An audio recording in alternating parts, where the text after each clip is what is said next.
Il est des pays peuplés d'ombre, de silhouettes fuyantes et d'absence.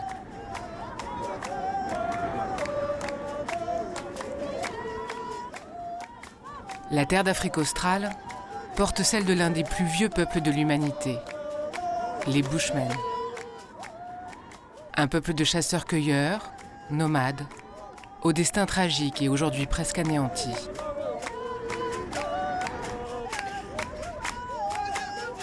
Un peuple dans les pas duquel j'ai voulu mettre les miens.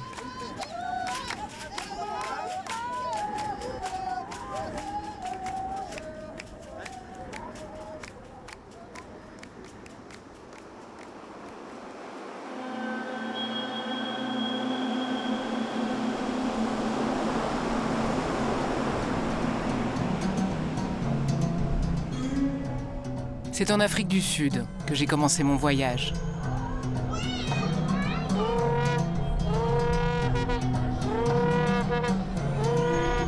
Ici, les Bushmen sont la couleur manquante de la nation arc-en-ciel. Sa source, trop longtemps oubliée.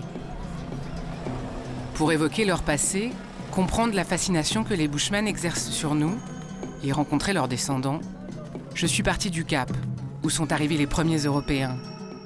Pour les fuir, les Bushmen et leurs cousins les Khoi ont migré toujours plus au nord. C'est cette route que je suivrai jusqu'au désert du Kalahari, où les derniers Bushmen ont trouvé refuge.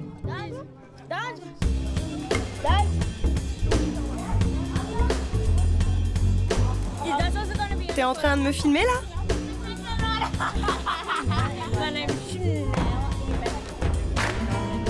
Dans ce township du Cap, on trouve de lointains descendants des premiers habitants de la péninsule. Mais mélangés, assimilés, métissés pendant des siècles, rares sont ceux qui revendiquent cette filiation. Mary Johnson et sa famille m'ont accueilli chez eux. Ils se battent pour faire reconnaître leur héritage bushman. Nous, on imagine qu'en Afrique du Sud, il n'y a que des Noirs et des Blancs. Oui, il y a les Noirs et les Blancs, et puis il y a nous, les peuples indigènes. Nous, les Bushmen et les Khoi, sommes complètement oubliés ici. Pendant l'apartheid, on s'est battu pour la liberté, c'est pour ça qu'on penchait du côté des Noirs. Mais depuis 1994 et la fin de ce régime, on est complètement mis de côté. Pas assez noirs aujourd'hui, pas assez blancs hier sous l'apartheid. À force de ne pas trouver leur place, les descendants des Bushmen ont perdu leurs racines et leur identité.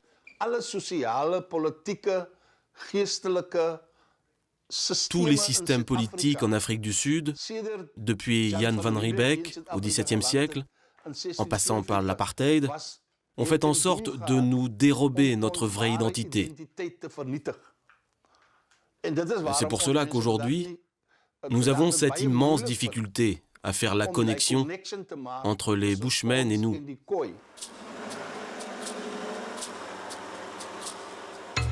Sous l'apartheid, les Bushmen et les Khoi furent malgré eux inscrits dans la catégorie colored. Et cette identité imposée allait avec les injustices de l'époque. L'origine de ce township, les Cape Flats, est une histoire très triste. Pendant l'apartheid, le gouvernement a expulsé de leur quartier d'origine tous ceux qui entraient dans la catégorie des colored et les a mis ici, afin de laisser la place aux Blancs dans le centre-ville. John et sa fille ont voulu m'emmener à Lavender Hill, un quartier particulièrement défavorisé des Cape Flats.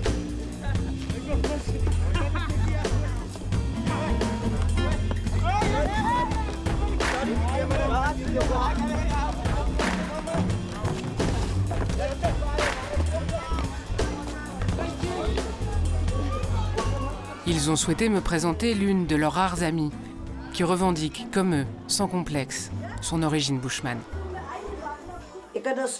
Ici, au Cap, mes sœurs et moi, on nous traitait de Bushmen, de moins que rien. On me critiquait à cause de ça, on me montrait du doigt. Mais moi, je suis toujours restée fière. Moi, au moins, je sais d'où je viens. Les autres ne savent pas d'où ils viennent. Moi, je sais. Je viens du sud-ouest de l'Afrique du Sud et j'étais là bien avant l'arrivée des Blancs. Allez, viens, on sort. Toi aussi, t'es un Khoisan, un vrai bushman. Vas-y, danse comme Michael Jackson. Mais le message de John et Anna passe difficilement auprès de la jeune génération. Aujourd'hui, ils ont tous des cheveux raidis. On ne peut pas les identifier comme bushmen. Avec ces cheveux raidis, ils ne peuvent pas dire « je suis un bushman ». Alors que moi, regarde, quand j'enlève mon foulard, ça se voit.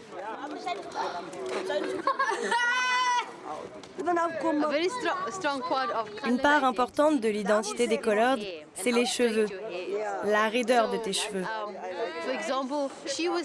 Alors Anna, ce qu'elle veut dire, c'est que la raison pour laquelle ces jeunes ne veulent pas être appelés Bushmen, c'est que les peuples indigènes ont des cheveux plutôt frisés et crépus. Mais ça, c'est très mal vu ici. Mais il faut leur demander. Vous vous considérez comme des Bushmen? Non, Mais alors vous êtes quoi? on est colored. Et c'est quoi, Colored? Colored, c'est être marron ou noir? Ah non, pas noir. C'est être marron. Mais ça veut dire quoi, être marron, alors? Ben, c'est être normal.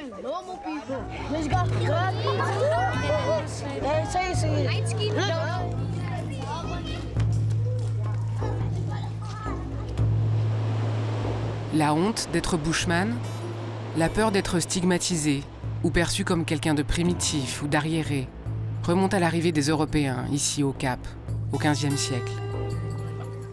Pour comprendre cet anéantissement culturel, avant de prendre la route, j'ai voulu rencontrer un homme qui tente de faire revivre les langues bushmen. Nigel Crowell a même retrouvé certaines de ces langues à clics si particulières qu'on croyait éteintes.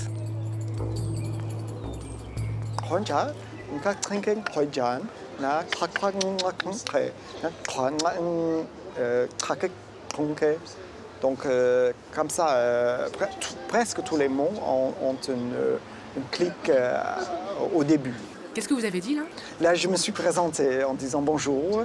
Je m'appelle Marche tout seul, c'est mon nom en mot, et que j'apprends la langue des Bushmen avec les vieux. Donc, c'est la façon que je me présente. La disparition des langues reflète une extermination en règle. Selon lui, un génocide étalé sur plusieurs siècles. Dès que les Européens ont identifié les Bushmen, les peuples qui vivaient de la chasse et cueillette, ils ont décidé qu'eux, ils étaient diaboliques, ils étaient contre la foi chrétienne. Et là, une vraie guerre a commencé. Et vous avez le droit de tirer sur un Bushman, un être humain, comme c'était un animal sauvage. Et ça a duré pendant des siècles. Donc il y avait des fermiers qui avaient un permis et ils pouvaient dire là, j'ai tué 300 hommes, femmes et enfants.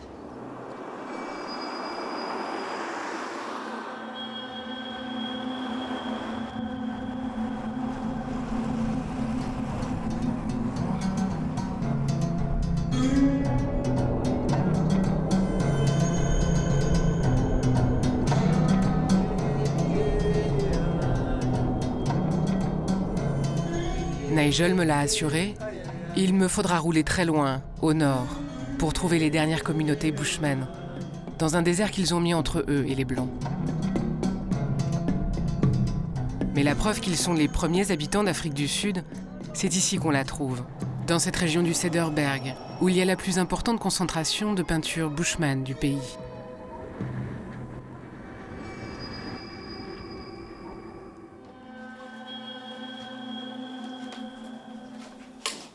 À Clanwilliam, David est l'un des rares guides à qui des universitaires ont offert une formation sur ces peintures. Des universitaires qui ont également testé son ADN, éclaircissant le mystère de ses origines.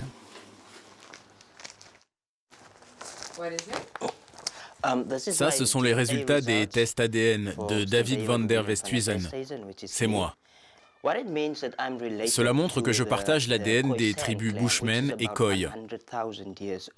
Cet ADN remonte à une période située entre 35 000 et 100 000 ans.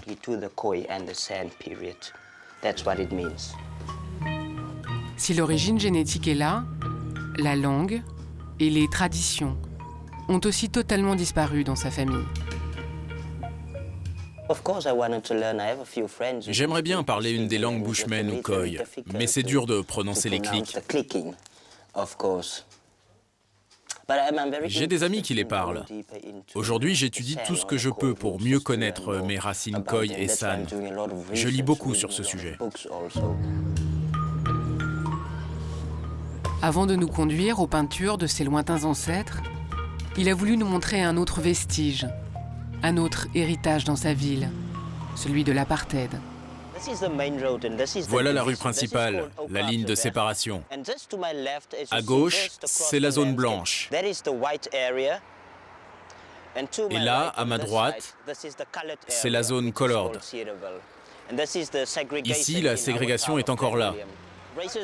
Le racisme est encore très important dans des zones rurales comme ici.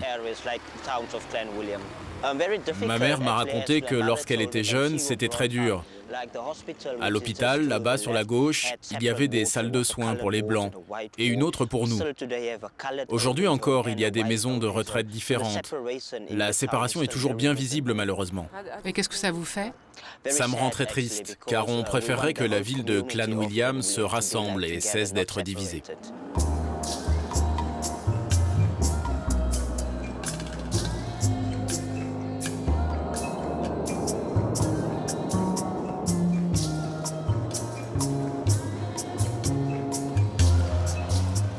3000 peintures Bushman ont déjà été répertoriées dans les montagnes du Cederberg. Mais beaucoup, selon David, restent à découvrir. Les plus anciennes d'entre elles remontent à 3500 ans.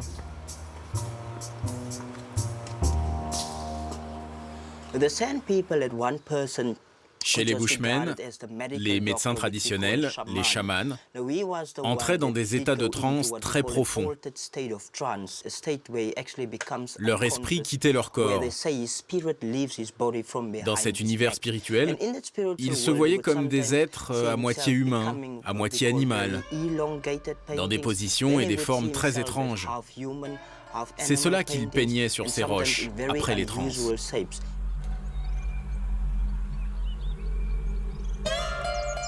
Ce jour-là, je suis restée avec David pour méditer sur ce qui avait disparu ici. Cette vie rythmée par les transes des chamans, le respect pour les esprits du désert, des montagnes et de l'eau.